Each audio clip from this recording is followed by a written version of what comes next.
We have favorites. Our loyalty is not to South Africa, it's to South Africans. And the South Africans are majority black, and they are being excoriated.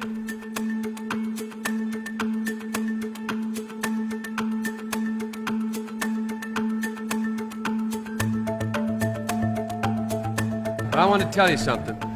What disturbs me more than the policy that you call a policy is the rationale for the policy. The rationale for the policy. You set out 4 principles that you adhere to, and then and I will go over them in a moment. Then you say on page 14, we must not become part of South Africa's problem. We must remain part of their solution. We must not aim to impose ourselves, our solutions, our favorites in South Africa. Damn it, we have favorites in South Africa. The favorites in South Africa are the people who are being repressed by that ugly white regime. We have favorites. Our loyalty is not to South Africa, it's to South Africans. And the South Africans are majority black, and they are being excoriated. It is not to some stupid puppet government over there. It is not to the Afrikaner regime. We have no loyalty to them. We have no loyalty to South Africa, to South Africans.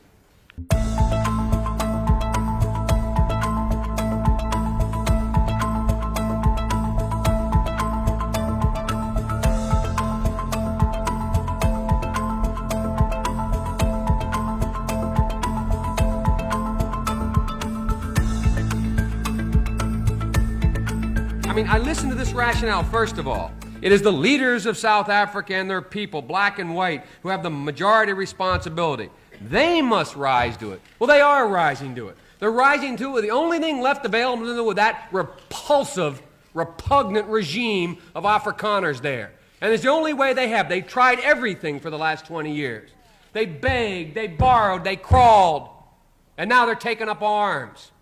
The second thing, progress toward peace requires a timetable. Timetable, elimination of apartheid. What's our timetable? What are we saying to that repugnant regime? Are we saying you've got 20 days, 20 months, 20 years? We ask them to put up a timetable. What's our timetable? Where do we stand morally? Thirdly, black South Africans, the choices before black South Africans are equally clear. We call on them to avoid easy descent into violence, terrorism, and extremism. To demonstrate by their action they understand the need for compromise. Hell, they've tried to compromise for 20 years. They've tried everything in their power. And look what's happened to them. They're being crushed. And then you say, the fourth principle is that our policies and those of our allies ensure that we expand political liberties in the post-apartheid South Africa. Mr. Secretary, maybe it's because I come from the civil rights movement in this country. We sat there and we heard the same kind of arguments, the same exact arguments. We cannot impose from the North a solution on the South. They must work out their problems black and white together. We cannot, as a nation, expose them to the economic ravages that will come. We must consider what will happen after segregation before we eliminate segregation. My Lord. And finally, that is not an accurate let me read it.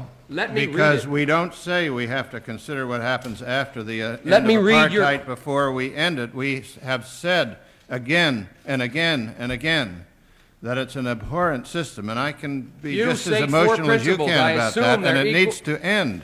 You state 4 principles. I assume they're equally important. You say, fourth, our policy and those of our allies should ensure and expand the political liberties in the post-apartheid South Africa are accomplished by an expansion of economic opportunities. My God, worry about that when it comes. These people are being crushed. And we're sitting here with the same kind of rhetoric. The same thing we heard. We heard, go slow. We heard, we have to take care of the problem afterwards. We heard, we can't impose. You are totally misconstruing the testimony that I gave. Read first. Furthermore, Senator, let me say that I hate to hear a senator of the United States calling for violence. I'm not calling for violence. That's what you're doing. I hate to hear exactly what you're doing. I hate to hear an administration and a Secretary of State refusing to act on a morally abhorrent point. I hate to hear this country. I'm ashamed that this country puts out a policy like this that says nothing It says continue the same. We put no timetable on. We make no specific demand. We don't set it down. I'm ashamed that's our policy. That's what I'm ashamed of. I'm ashamed of the lack of moral backbone to this policy.